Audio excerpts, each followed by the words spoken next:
नमस्कार विद्यार्थी मित्रांनो, इयत्ता 7वी विषय इतिहास प्रकरण 9 मराठ्यांचा स्वातंत्र्य संग्राम या पाठात आपले स्वागत। मागील पाठामध्ये आपण शिवाजी महाराजांचे आदर्श राज्यकर्ता यामध्ये शिवाजी महाराजांचे गुणवैशिष्ट्यांचा आपण अभ्यास केला। या पाठामध्ये शिवाजी महाराजांच्या मृत्यूनंतर जे मराठ्यांच्या किंवा शिवाजी महाराजांच्या वंशजांनी कशा पद्धतीनं औरंगजेबाला दक्षिणेमध्ये रोखून ठेवले याची रोचक माहिती या पाठातून आपण घेणार आहोत। तर पहा, छत्रपती शिवाजी महाराजांच्या मृत्यूनंतर मराठ्यांनी छत्रपती संभाजी महाराज, छत्रपती राजाराम आणि महाराणी ताराबाई यांच्या नेतृत्वाखाली स्वराज्यासाठी मुघलांशी प्रखर लढा दिला। या 27 वर्षाच्या प्रदीर्घ लढ्याला मराठ्यांचा स्वातंत्र्य संग्राम असं म्हटलं जातं। इसवी सन 1682 मध्ये तर खुद्द औरंगजेब बादशाह दक्षिणेत चालून आला तरी देखील मुघलांबरोबरच्या या संग्रामात अनेक अडचणींवर मात करून मराठे विजयी झाले। हा स्वातंत्र्य संग्राम म्हणजे भारताच्या इतिहासातील एक रोमहर्षक आणि तेजस्वी कालखंड आपल्याला म्हणता येईल। आपण या पाठामध्ये स्वातंत्र्य संग्रामाचा अभ्यास करणार आहोत। पहा की शिवाजी महाराज गेल्यानंतर औरंगजेबाला वाटलं की आता दक्षिण भारतामध्ये सुद्धा मुघलांची सत्ता स्थापन होईल। यामुळे ह्या इराद्याने तो दक्षिण भारतामध्ये आला आणि दिल्ली आग्रा सोडून त्याने स्वतःची राजधानी ही औरंगाबाद येथे बसवली। परंतु शिवाजी महाराज गेल्यानंतरही त्यांचे कर्तबगार ज्या पिढ्या होत्या, संभाजी महाराज, छत्रपती राजाराम, त्यानंतर महाराणी ताराबाई यांनी अत्यंत कडू अशा प्रकारची झुंज ही मुघलांना दिलेली आणि सतत 27 वर्ष औरंगजेबाला दक्षिणेत खेळून ठेवले आणि औरंगजेब त्याचे स्वप्नच राहिले आणि तो दख्खनच्या भूमीमध्ये दफन झाला। अशा पद्धतीनं भारताच्या इतिहासातील हे 27 वर्षाचा कालखंड म्हणजे रोमहर्षक आणि तेजस्वी कालखंड असे म्हणता येईल। या कालखंडाचा आढावा आपण या पाठामध्ये घेणार आहोत। सर्वात पहिले छत्रपती संभाजी महाराज। तर संभाजी महाराज हे छत्रपती शिवाजी महाराजांचे ज्येष्ठ पुत्र होते। त्यांचा जो जन्म होता 14 मे 1657 रोजी पुरंदर किल्ल्यावर झाला होता। शिवाजी महाराजांनंतर ते छत्रपती झाले। त्यावेळी मराठ्यांचा मुघलांशी संघर्ष चालूच होता। अशा परिस्थितीत औरंगजेब बादशहाचा मुलगा शहजादा अकबर याने पित्याविरुद्ध बंड केला। हे बंड बादशहाने मोडून काढले। मग अकबर दक्षिणेत संभाजी महाराजांच्या आश्रयाला आला। त्याचे पारिपत्य करण्यासाठी बादशाह स्वतः इसवी सन 1682 मध्ये दक्षिणेमध्ये आला। त्याबरोबर औरंगजेबाचे अफाट सैन्य आणि प्रभावी तोफखाना सुद्धा होता। त्याने जंजिऱ्याच्या सिद्धीला मराठ्यांच्या विरुद्ध मोहीम हाती घेण्यास सांगितले। पोर्तुगीजांनाही आपल्या बाजूने वळवून घेतले। त्याने संभाजी महाराजांना एकाच वेळी अनेक शत्रूंना तोंड द्यावे लागले। अशा पद्धतीनं संभाजी महाराजांच्या काळामध्ये आपण पाहिलं तर सत्तेसाठी आता दिल्लीमध्ये वारसदार म्हणून औरंगजेबाच्या अनेक मुलांमध्ये भांडणे सुरू झाली।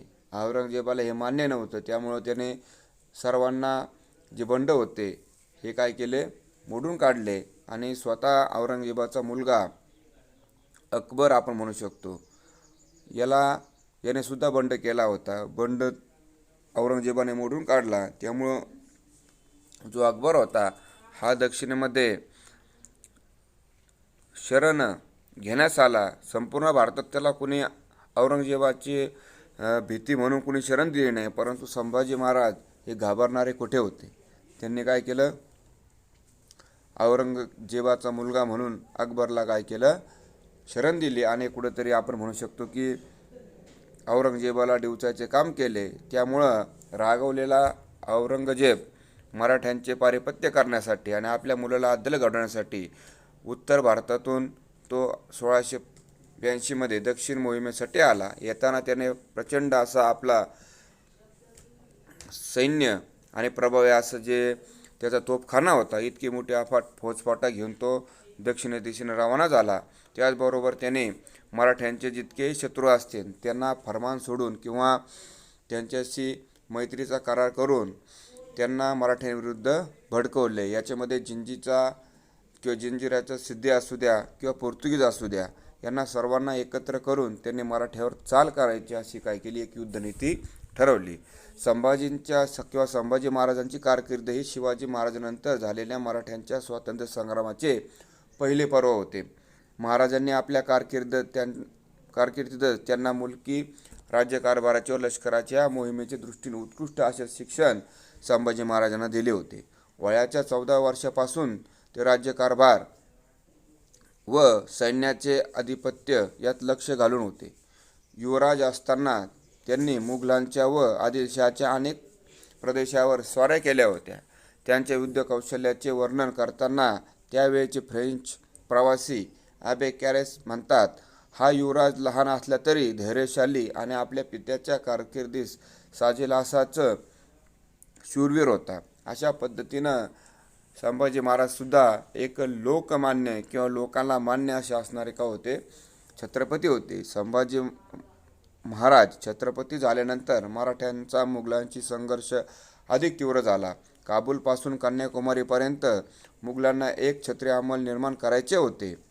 त्यांना प्रचंड लष्करी आणि आर्थिक शक्तीने मराठ्यांचे राज्य साफ बुडून टाकायचे होते असे स्वप्न औरंगजेब पाहत होता. परंतु संभाजी महाराजांनी आपल्या पराक्रमाने व युद्ध कौशल्याने त्याचे स्वप्न पार धुळीस मिळवले होते. त्याच्या फौजेच्या तुकड्या अनेक मुघलांच्या प्रदेशात स्वाऱ्या करत होत्या. मराठ्यांच्या नाशिक जवळच्या रामशेठचा किल्ला तर बादशहाच्या सेनानींनी दीर्घकाळ प्रयत्न करूनही त्यांना जिंकता नाही आला.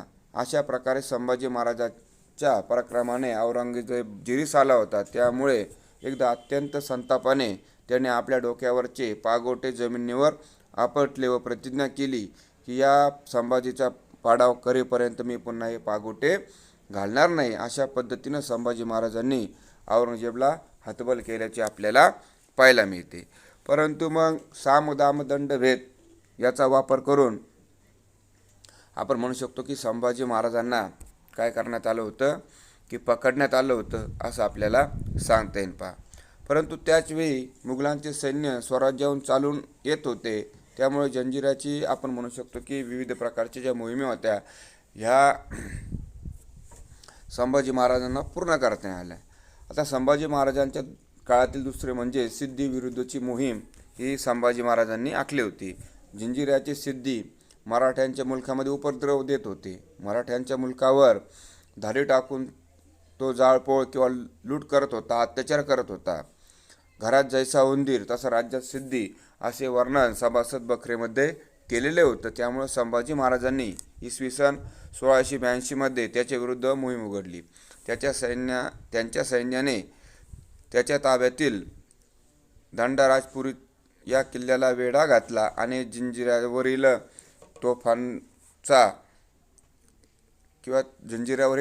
काय केला होता, भडीमार सुरू केला होता. परंतु त्याचवेळी मुघलांचे सैन्य मोठे फौजफाटा घेऊन स्वराज्यावर चालून येत आहे हे जेव्हा राजांना कळाले तेव्हा जंजिऱ्याची मोहीम त्यांना अर्धवट सोडून परत काय करावं लागले, माघारी फिरावं लागले. अशा पद्धतीनं जंजिऱ्याच्या प्राप्त करण्याचा एक असफल प्रयत्न संभाजी महाराजांनी त्या काळात केलेला आपल्याला पाहायला मिळतो. त्यानंतर पोर्तुगालांविरुद्ध सुद्धा संभाजी महाराजांनी प्रभावी अशी मोहिमा आखल्या होत्या. गोव्याच्या पोर्तुगीजांनी संभाजी महाराजांच्या विरुद्ध बादशहाची हात मिळवणी केली होती. त्यामुळे त्यांनी पोर्तुगीजांना धडा शिकवण्याचे ठरवले. त्यांनी 1683 पोर्तुगीजांचा रेवदंडा बंदरावर हल्ला केला. प्रत्युत्तर म्हणून पोर्तुगीजांनी गोव्याच्या सीमेवरील मराठ्यांचा फौंडा किल्ल्याला वेढा घातला. मराठ्यांनी वेढा मोडून काढला आणि गोव्यावर चढाई केली. या चढाईत यसाजी कंक याने पराक्रमाची शर्त केली. यात पोर्तुगीजचा गव्हर्नर घायर झाला, त्याला माघारी घ्यावी लागली. संभाजी महाराजांनी त्याचा पाठलाग केला.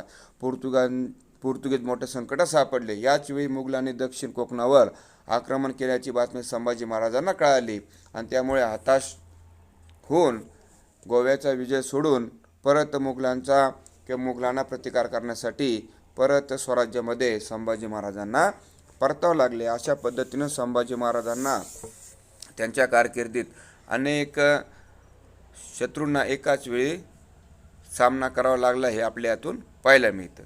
त्यानंतर आदिलशाह व कुतुबशहाचा शेवट. मग औरंगजेबाने मराठीविरुद्ध मोहिमेत येत नव्हते, त्यामुळे त्यांनी तात्पुरती मराठ्यांविरुद्धची मोहीम स्थगित केली. त्यानंतर त्याने आपला मोर्चा आदिलशाह व कुतुबशाह यांच्याकडे वळवला. औरंगजेबाने ती राज्य जिंकून घेतली. आता दक्षिणेमध्ये जर पाहिले तर मराठेच काय होते, प्रचंड ताकदीचे होते.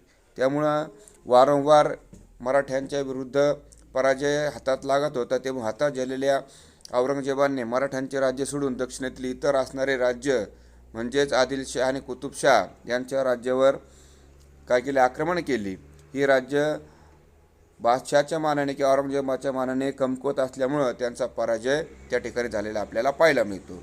या दोन्ही राज्यांची संपत्ती व लष्कर मुघलांच्या हाती लागल्यामुळे औरंगजेबाची स्थिती अत्यंत परत मजबूत झाली. त्यानंतर मराठ्यांचा पाडवा करण्यासाठी सर्व शक्ती त्यांनी केंद्रित केली.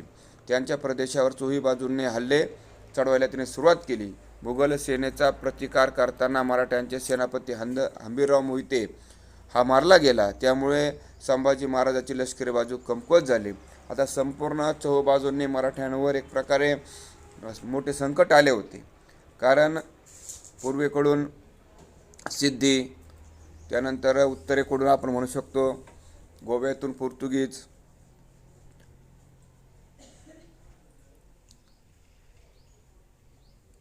तसेच उरलेल्या चहूबाजूंनी मुघलाचा प्रदेश हा वाढलेला होता. त्यामुळे चहूबाजूंनी मराठ्यांचे राज्यावर आता आक्रमण करायला सर्व शत्रूंनी सुरुवात केली. आता याच काळामध्ये संभाजी महाराज अनेक लढाया लढत होते, त्याबरोबर ते राज्याचा कारभारही सांभाळत होते. ते राज्याचा कारभार कशा पद्धतीनं सांभाळत होते हे आपण आता पाहणार आहोत. तर संभाजी महाराजांचा मुलकी कारभार. संभाजी महाराजांनी युद्धाच्या या धामधुमीत आपल्या मुलकी राज्याकडे दुर्लक्ष केले नाही. त्यांनी शिवरायांच्या काळातील चोख न्याय व महसूल व्यवस्था तशीच चालू ठेवली. स्वराज्याविरुद्ध बंडखोर करणाऱ्या तसेच सामान्य प्रजेला त्रास देणाऱ्या वतनदारांना त्यांनी कठोर शिक्षा दिली.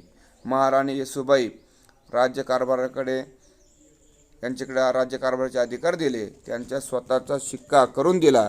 शिवरायांचे प्रजाहिताचे धोरण त्याने आपल्या कारकिर्दीत पुढे चालू ठेवले. संभाजी महाराजांनी संस्कृतसह अनेक भाषा त्यांना अवगत होत्या. त्यांनी ग्रंथ लेखनही केले होते. राजनीतीवरील प्राचीन भारतीय ग्रंथांचे अवलोकनही त्यांनी केले होते आणि त्याचा सार म्हणजे त्यांनी लिहिलेले बुधभूषण ह्या ग्रंथामध्ये आपल्याला पाहायला मिळते. पहा,